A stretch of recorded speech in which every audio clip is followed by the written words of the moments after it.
Bonsoir à tous et merci de nous rejoindre dans l'info continue ce mardi 10 mars 2026. Les démocrates reviennent au devant de l'actualité avec la démission de leur président et les tractations pour réajuster les choses.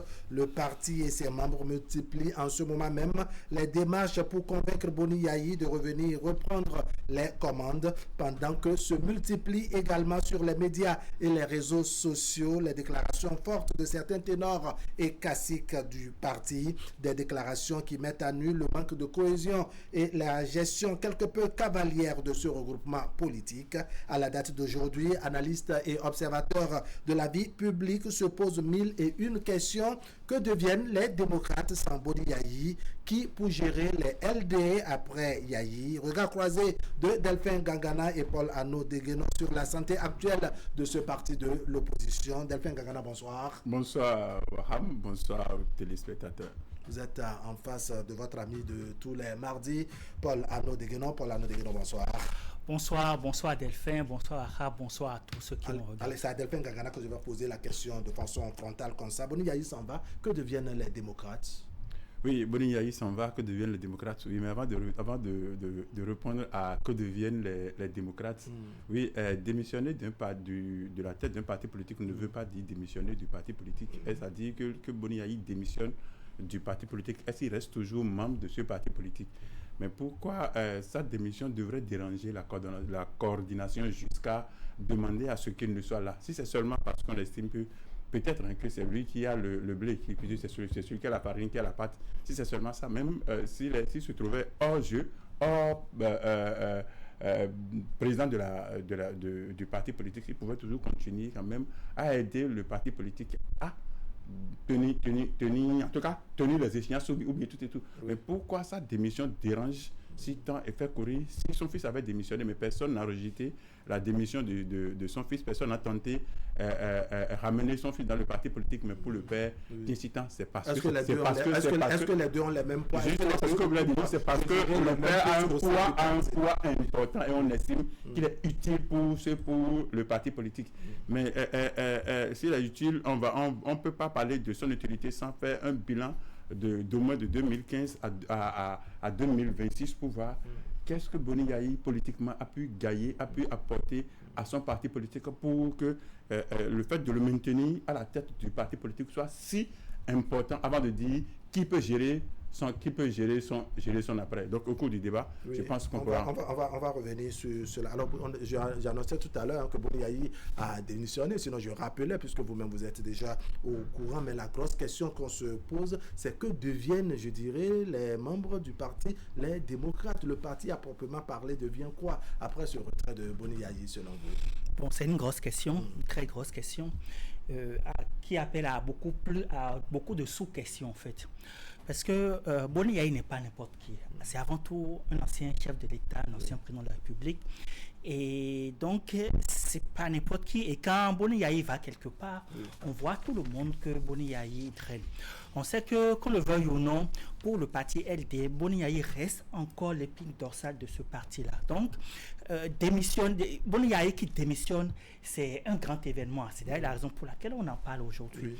Et donc, c'est de savoir d'abord pourquoi est-ce que l'ancien président Boni Yayi demande donc à démissionner. Puisque pourquoi par exemple ne pas attendre qu'on aille au congrès par exemple du parti pour qu'il puisse dire bon pour qu'on élise un autre président plutôt que de démissionner juste à ce moment. Le timing vous gêne, c'est ça? Beaucoup. Non, le timing, oui. Puisque le même jour, il y a eu la démission de son fils qu'on préparait pendant des années. On préparait ce fils à devenir un député. On préparait le fils à prendre beaucoup de responsabilités dans le parti. Et puis, subitement, le fils démissionne. Et puis, on pourrait même faire l'allusion, puisque vous savez que le fils est aujourd'hui convoqué par la criette. Il y a beaucoup d'affaires judiciaires qui pendent autour du cou du fils de l'ancien président. Et donc, dans la foulée, un peu comme on a vu pour le cas à Godjo, le fils démissionne et quelques instants après, le père également démissionne.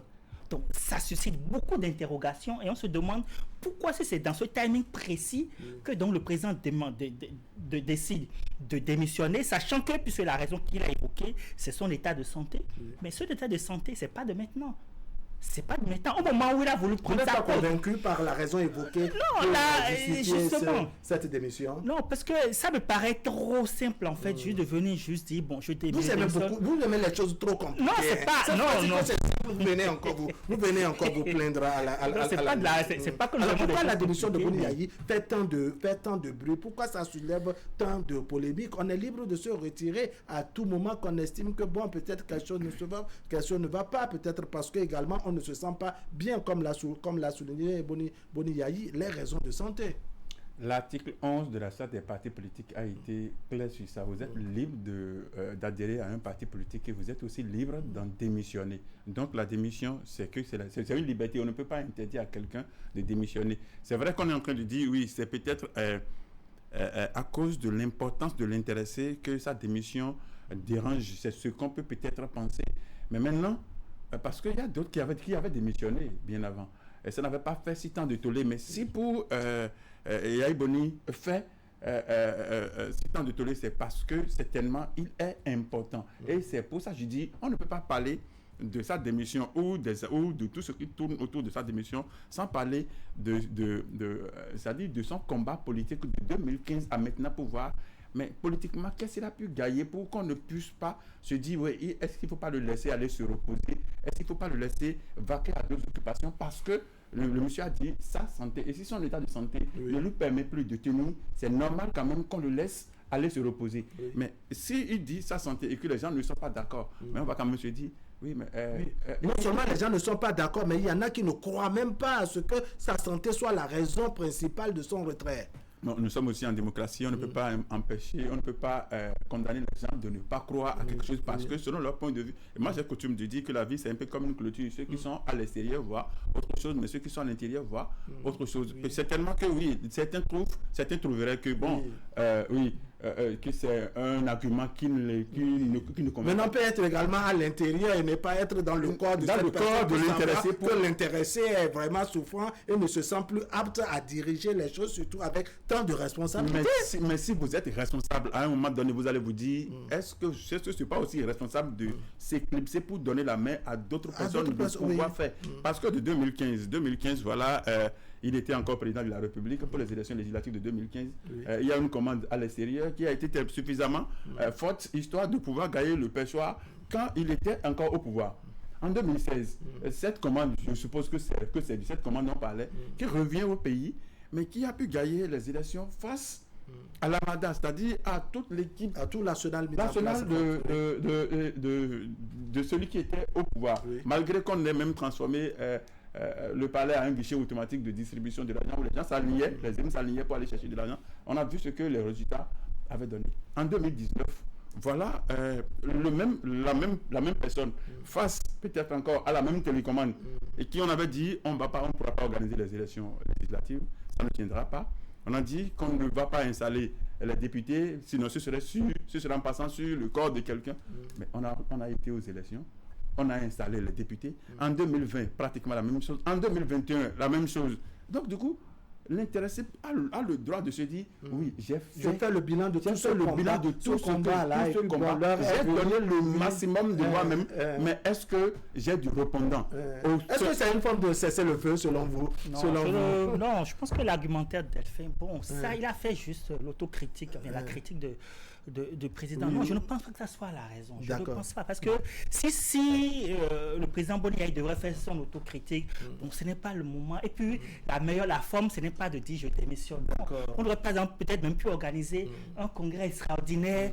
Cette démission témoigne, selon vous, d'une certaine faiblesse, ou bien vous interprétez ça comment? Bon, moi, je pense que, que ceux qui me regardent m'excusent par rapport à ce que je veux dire. Si je me trompe, bon, je m'excuse, mais la façon dont moi je vois la chose, c'est que le président sent son éviction probable.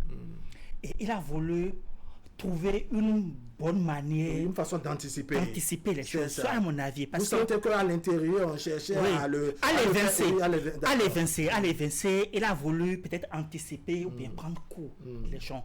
Sinon, il y avait plusieurs autres manières, ou bien il pouvait trouver une autre façon de sortir, mais sortir par cette petite porte-là. Après tout le combat qu'il a fait, est sorti juste pour dire je démissionne. Donc je trouve que ce n'est pas Yahi Boni, ça, ce n'est pas le président Boni Yahi, ça, pas du tout. Et puis ce n'est pas à son âge qu'on transforme le bois en caillement, pas du tout. Donc non, je ne pense pas. Alors quand on est quelqu'un qui peut-être sans son ambition venir et qui anticipe, hein, je suis toujours avec l'analyse de Paul Arnaud Deguenon, alors que dans le même temps, il y en a qui sont, hein, je dirais, considérés comme des caciques du parti, qui ont formé une délégation pour aller le convaincre par 1000 moyens de revenir reprendre, je dirais, les commandes. Comment vous faites ce parallèle? Oui, et quand on parle de vision de quelqu'un, c'est tellement parce qu'on lui reproche quelque chose. Si on ne lui reprochait rien, on n'allait pas parler de l'éviction de l'intéressé. Mais si on lui reproche quelque chose, ce serait peut-être la gestion, ce serait peut-être le manque de résultats depuis qu'il ait pris peut-être les commandes des rênes du parti. Donc quand il dit qu'il n'est pas d'accord avec mon argumentaire, mais il parle d'éviction, mais l'éviction, ce serait par rapport à quoi? Par rapport à quand même des reproches. Maintenant, s'il sent un genre d'éviction et c'est ça qui justifierait son départ, ça veut dire qu'il n'a plus totalement la maîtrise de sa troupe. Parce que si c'est lui qui se trouve être le président et plébiscité, bon, je suppose que c'est plébiscité parce qu'en 2023, je crois en janvier 2023, à Parakou, il n'y avait pas eu de vote, je ne sais pas s'il y avait eu de vote avant qu'on ne change la tête de... Oui, il y a eu les élections de 2023 et je crois en octobre 2023. Non, je parle au sein du parti politique. Est-ce qu'il y avait peut-être un vote où on dit qui veut être président et qui veut être... Il y avait une forme de primaire avant. Donc du coup, si on a choisi président du parti politique et puis reléguer celui qui était le président au premier vice-président, c'est parce qu'on estimait qu'il était quand même capable d'apporter quelque chose.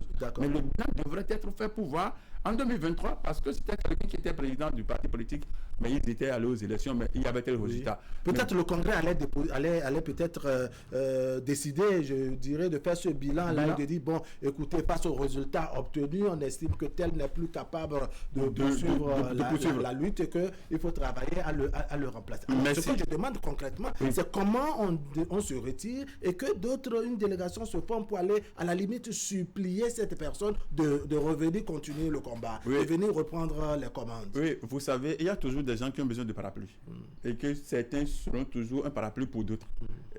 N'oubliez pas que le bruit de, je sais pas, on avait dit en tant que c'était un groupe qui avait voulu qu'il soit président et qui avait fait tout pour qu'il se retrouvait à être le président du parti, sinon il était président d'honneur. Si ce groupe est toujours sur place, ce groupe ne voudra pas de son départ, parce que son départ, ce serait, je ne veux pas dire un échec pour ce groupe, mais ce serait quand même quelque chose qu'on n'a pas pu réussir. Donc ce groupe tiendra toujours à cet objectif de le voir à la tête du parti politique. Et l'autre chose, c'est que il y a des gens qui vont toujours vouloir rester sous la couverture de l'homme, parce que, qu'on le veuille ou non, Yahi Boni a quand même de la popularité, a quand même son poids et a son mot à dire. Et donc, du coup, il y aura certains qui voudront... N'oubliez pas que pour les élections, je crois pour les élections passées, ou même les élections de 2023, il y avait des gens qui n'étaient même pas connus, mais c'est juste qu'ils mettent la photo de Yahi Boni à côté de leur photo, histoire de dire, ok, je suis avec tel. Donc, du coup, ceux-là ne voudront pas du départ de leur parapluie, parce que Yahi Boni de la tête du parti politique, c'est comme si... Alors, qui peut gérer, je dirais, le parti, les démocrates, après Boni Yahi, selon vous? Bon, dans la logique actuelle, la chose, c'est que c'est le président Rondeté qui devrait prendre les rênes du parti. Et d'ailleurs... En tant que premier vice-président. Voilà, tout à fait. Ça, comme vous l'avez dit, c'est dans la logique des choses. Dans la logique des choses.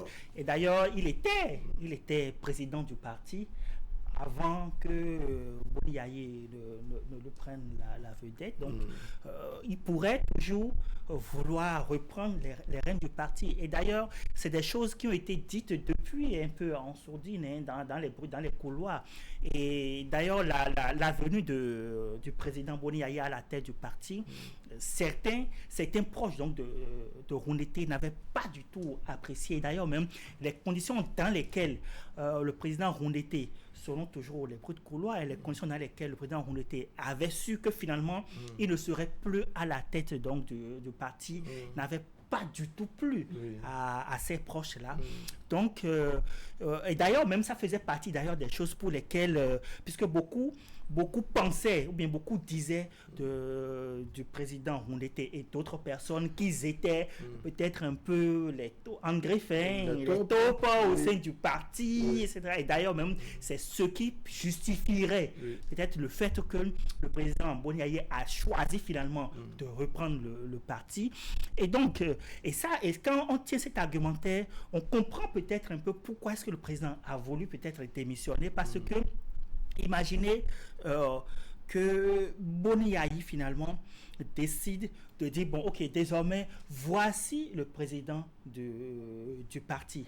Ça donne une certaine caution. D'accord. Et c'est peut-être cette caution que les gens auquel les gens tiennent coûte que coûte, qui ferait peut-être qu'ils cherchent toujours à maintenir le président Boni Yayi toujours à la tête du parti jusqu'au congrès du parti.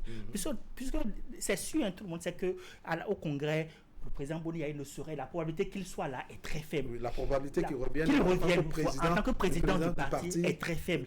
Mais il faut que le nouveau président ait la caution, ne serait que la caution morale. Surtout parce que n'oublions pas qu'il faut quand même maintenir l'électorat. Et Boni Yayi, comme il a dit, a une très grande base. Et il faut tout faire pour sauvegarder cette base. D'accord. Alors, je vous pose pratiquement la même question. Qui pour diriger, je dirais, le parti, les démocrates, après Boni Yayi, parce que jusque-là, la démarche qui est en cours pour tenter de le ramener n'a pas encore abouti. Donc, on part de l'idée que oui, Boni Yayi vraiment s'en va et qu'il faut penser au moins au futur du parti. Oui, équation à plusieurs inconnus. Parce qu'il vous souviennent qu'en janvier 2026, au cours d'une séance, d'une audition à la Cour suprême, je pense que le 4e vice-président, Alassane Tigri, avait dit devant tout le monde que c'était lui qui représentait non seulement le président là, mais c'est lui qui officie, c'est-à-dire c'est à lui que le chef, le président du parti politique avait délégué tous ses pouvoirs. Donc c'est comme si c'est lui qui se trouvait par procuration le président du parti politique. Mais aujourd'hui, Alassane Tigri n'est pas en liberté. Il se trouve être convoqué et gardé quelque part. Donc, les yeux, le représentant du président ne se trouve plus en liberté et au sein du parti politique pour gérer les activités qu'il devrait gérer et qu'il lui avait confié. Qu'il vous souvienne que depuis, juste après, je ne vais pas dire débâcle, juste après les affaires d'octobre 2025 où il n'avait pas pu faire valider leur candidature, son état de santé avait déjà commencé à problème. Donc ça veut dire qu'il n'était plus opérationnel depuis ce temps. Et du coup, si celui qui le représentait aussi ne se trouve plus opérationnel, c'est qu'il n'a plus tellement trop d'informations sur ça. Et un président comme ça qui démissionne, ça veut dire qu'on n'a pas préparé son après. Est-ce que les tests avaient déjà dit, avaient prévu comment ça va se passer? Nous ne sommes pas dans les tests parce qu'un parti politique a une organisation qui est censée avoir un statut et des règlements. Qu'est-ce que les statuts ont prévu? Qu'est-ce que les règlements ont prévu? Nous ne connaissons pas. Mais si les statuts avaient prévu des choses, comment on peut comprendre que c'est le 4e vice-président et qui avait eu le pouvoir du président du parti politique et qui gérait, tandis que les autres étaient là. Est-ce que dans une telle situation, un président comme ça démissionne, est-ce qu'on peut accepter sa démission pour dire nous allons continuer? Si on veut continuer, et qui sera le président? D'accord. Alors, en termes de gestion, parce qu'au-delà de cette présentation que Alassane Tigri a lui-même faite au niveau de la Cour suprême, au moins il y a eu, je dirais, ce contentieux avec ce contentieux électoral devant l'institution juridique. Il s'est présenté effectivement comme celui qui représentait le président Boni Yayi, président du parti Les Démocrates. C'était à lui qu'on avait tout confié. Il y a également dimanche dernier sur nos plateaux ici un des ténors du parti, l'honorable Léon Basile Arrossi, qui a également soulevé combien Boni Yayi, une fois ayant ayant pris le parti n'avait pas suffisamment le temps à consacrer au parti et avait donné la main à, je dirais, un de ses lieutenants, faisant référence bien entendu à Alassane Tigri. Pensez-vous que tout cela a créé, je dirais, des frictions, des dissensions au sein du parti en termes de gestion? Est-ce que c'est normal? C'est une évidence. C'est une évidence. D'ailleurs, bon, je ne connais pas trop les statuts et règlements du parti. Déjà, vous avez vu comment est-ce que Boni Yayi est devenu président du parti. Est-ce que n'importe quel membre comme ça, sans peut-être avoir fait une certaine expérience peut-être dans le bureau du parti ou autre, peut décider, peut être propulsé directement président du parti? Honnêtement, je ne sais pas trop, mais ça vous pensez qu'avec Boni Yayi, on aurait, je suis au conditionnel, on aurait, je dirais, brûlé les États parce qu'il a un poids, il a une base électorale, il a une certaine expérience. En tout cas, la lecture des choses, c'est ce qu'on constate. Hein. Dans les faits, c'est ce qu'on constate. Donc, maintenant, tenons compte de ça, vu que ça fait forcément jurisprudence pour le parti. L'affaire de la présidentielle a forcément créé beaucoup de frictions, beaucoup de dissensions dans le parti, puisque jusqu'à aujourd'hui, il y a certains membres du parti qui n'ont toujours pas encore digéré, puisque ceux qui ont créé l'affaire de parrainage viennent beaucoup plus du camp de Éric Rondeté, puisqu'ils se réclamaient proche donc du président Rondeté. Donc il y a certains membres du parti qui n'ont toujours pas digéré cela et voient donc le président Rondeté finalement devenir président du parti. C'est clair que ça crée toujours des dissensions.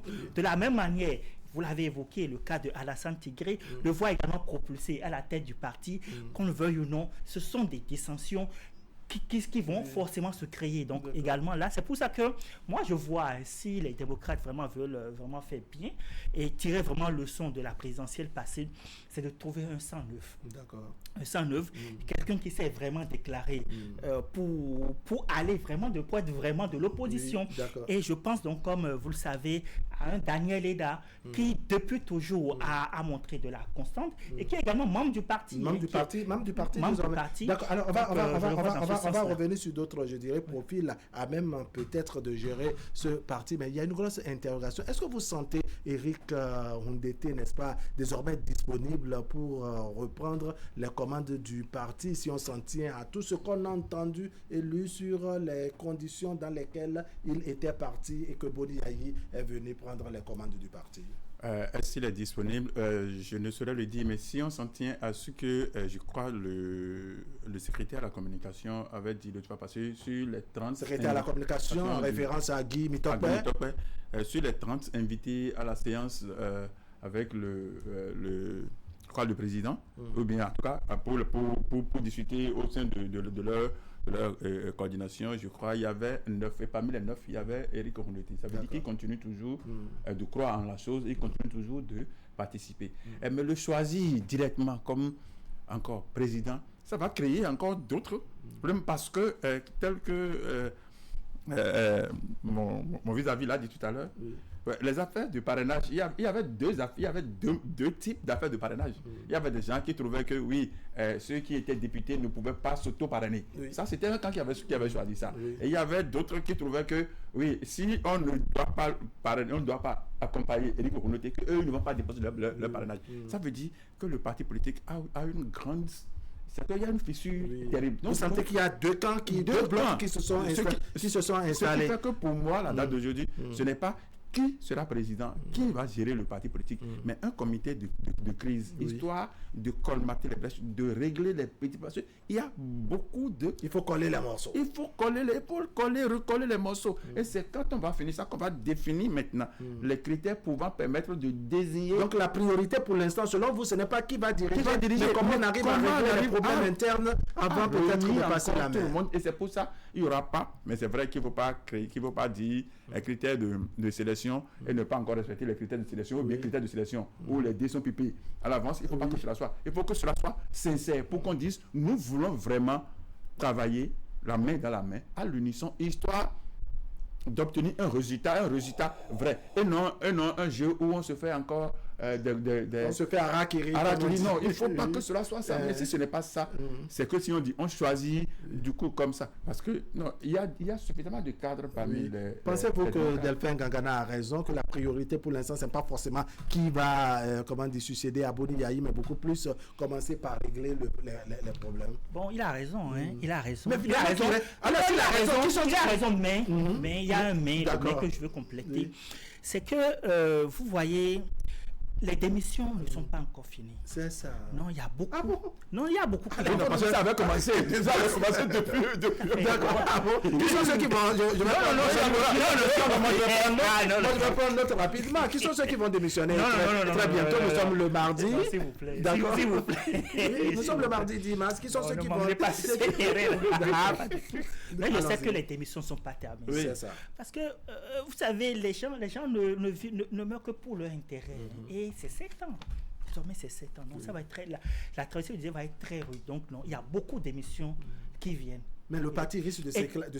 Non, c'est pas s'éclater. Je ne vois pas s'éclater, mais va se reconstruire, renaître de ses cendres, en fait. C'est ça. Et là, et c'est d'ailleurs même... Peut-être pas avec tous les acteurs actuels. Exactement. Il y aura beaucoup d'autres de nouveau. Il y aura beaucoup d'autres qui vont rejoindre le parti. Il y a beaucoup qui vont partir. En tout cas, beaucoup de ceux-là que nous voyons aujourd'hui vont forcément rejoindre le camp. Et on sent déjà les prémices de la chose. Donc, ça va être une régénération du parti, avec forcément beaucoup de nouvelles têtes, beaucoup de questions qu'on n'avait pas vues, mais qui vont devenir les têtes pensantes du parti. C'est un peu ce que je vois. Donc, comme il a dit, peut-être que la priorité peut-être serait donc de prendre du temps. Oui. Le temps que vraiment beaucoup de ceux-là, qui sont encore là, qui se cherchent, puissent complètement quitter la barre. Alors, une autre question que je faisais tout à l'heure à Delphin Gangana. Est-ce que vous pensez que Eric Ondete, n'est-ce pas, se trouve désormais disponible, ou bien va se montrer disponible pour reprendre les commandes du parti, eu égard à tout ce que vous avez évoqué ou commenté tout à l'heure lié aux conditions de son départ entre-temps et à l'arrivée ou à la venue de Boni Yayi? Non, vous savez, le président, j'ai beaucoup d'admiration pour lui. Vous savez pourquoi? C'est sa constance.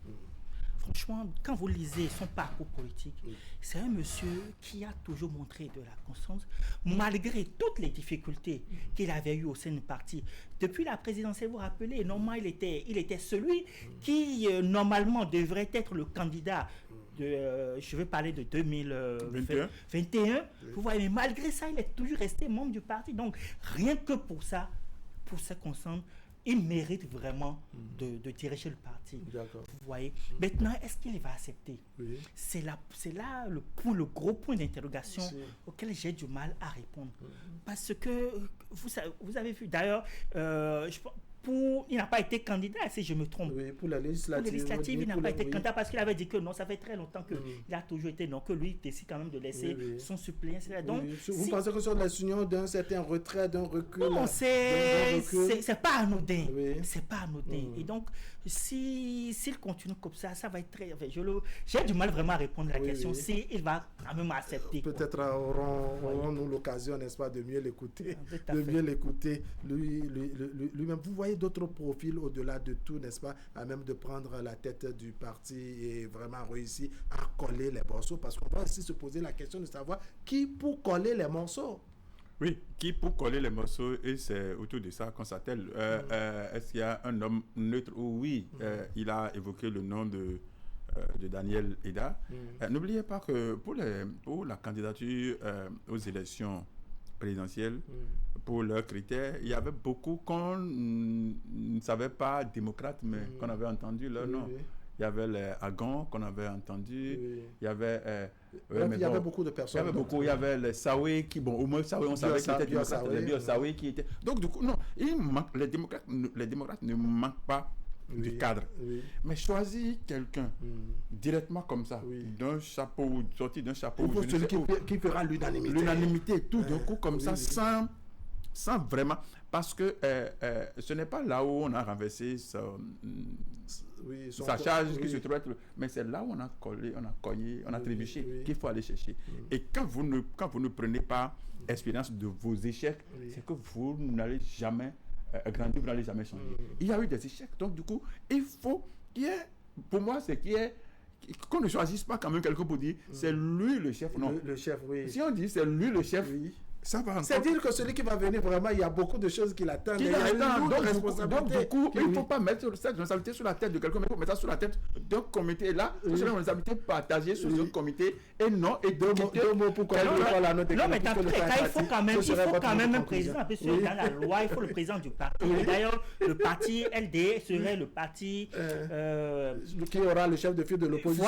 Oui. Voilà. Donc, il faut quand même quelqu'un. D'accord. Quelqu'un, et ce quelqu'un, bon, ils finiront quand même par trouver. Ils finiront pas trouver quelqu'un, comme vous l'avez tous reconnu. Le comité ne va pas travailler pendant un long temps. C'est juste un temps comité ad hoc qui va utiliser la vitesse qu'il faut même pour en régler le 2 mois, problème. le comité peut déjà terminer. Delphin Gangara, merci beaucoup. Paul Arnaud Deguenon, merci également. Mesdames, Messieurs, ce serait tout pour aujourd'hui. Merci de nous avoir suivis. L'information continue sur Canal 3 Bénin. La rediffusion, c'est tout à l'heure à 23h et demain autour de 10h30. Allez, portez-vous bien.